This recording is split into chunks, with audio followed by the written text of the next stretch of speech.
Hey, everybody, welcome back to another episode of the Strategy Game Podcast. I'm your host, Lauren Shippey, and today we are talking about another weed in the way. So, this series comes from my upcoming book, Seen, Known, and Heard, and How It Changes Everything. By the time this episode airs, it might be out. It's coming out in July or August.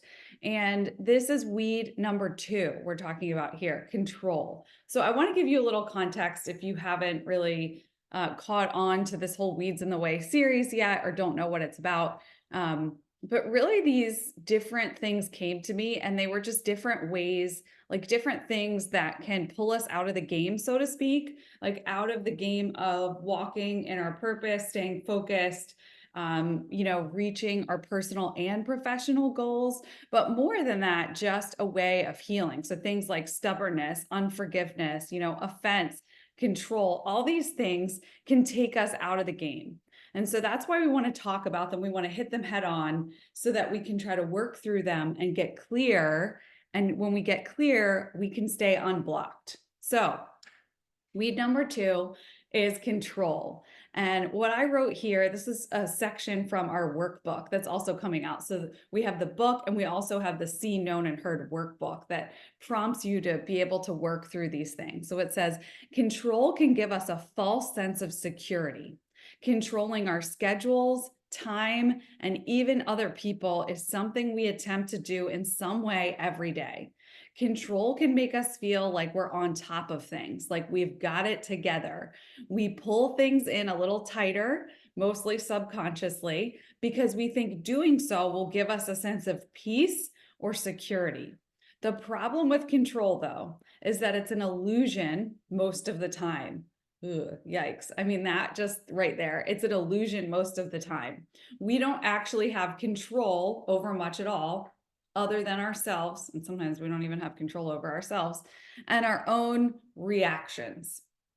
So even writing this was just convicting to me personally because I was thinking about all of the ways that I've tried to control things throughout my life. So many things, right? It can be like everything from the things that you eat to the things that you wear, how you shape your appearance, like how you try to maybe control how people see you or what they think about you, or how you try to control situations with your words, using manipulation, even if sometimes we don't know that we're doing it. Like there are so many things. There are subconscious ways we can control others.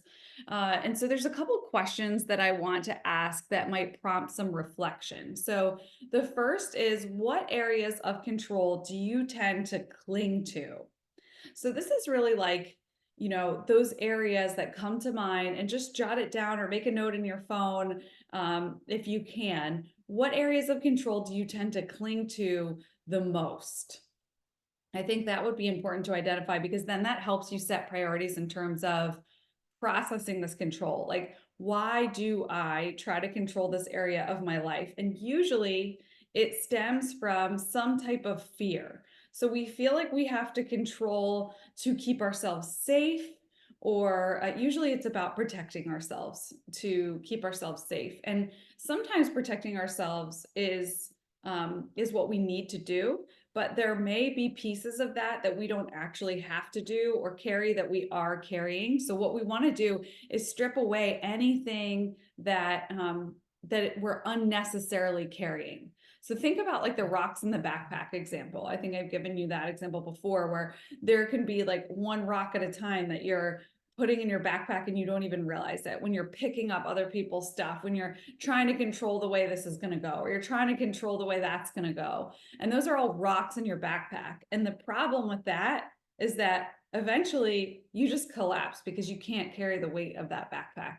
And so what we're trying to do here is take one rock out at a time so that we're not clinging to any kind of control. The second question is, what might you think about releasing? So this is about taking the rocks out. So what type of areas of control are you holding on to that may be false control anyway, meaning like you can't control the outcome anyway, but you're carrying it around? What can you release right now? And you can literally say, you know what? I release this, whatever it is. I'm just letting it go. I'm not picking it up. And that's taking a rock out of your backpack. And if you were to release it, how would that feel for you? What impact would that have on you? I want you to start to imagine the outcome of that. How would that impact you? And what would your life look like if you were able to release that? Would you be less stressed? Would you feel freedom? Would it maybe open up space for you to dream, create something else, or operate in your business more effectively, or be more present for the people that you really care about? What are those things? What would it do for you if you were able to take that rock out of your backpack? And then what's stopping you from releasing the control? And this is probably the most important question to answer, because this is what's blocking you from releasing control. What is it? And typically, like I said, it's fear. There can be a deep-seated fear that's standing in the way of us releasing that control. And so when we're able to look under the hood, so to speak, or use the 5 whys, we talk about this a lot. Ask yourself why 5 times to unpeel the layers of the fear. Then we can figure out why we're trying so tightly to cling to something, and we can let it go. Right? So open hand instead of a closed fist. Because think about times in your life, and I've had this so many times, when you are clinging to something so tightly that it just becomes such a priority that it's too much of a priority and it almost has a hold on you. And what you want to do is make sure that nothing really has a hold on you, because that is a block that gets in the way of you running in your lane. And that's what we're all about at Storywork, right? We want to help you define your story and make it matter. Like, stay in your lane, run in your lane, have a strategy, be clear, right? And all of these things can block clarity.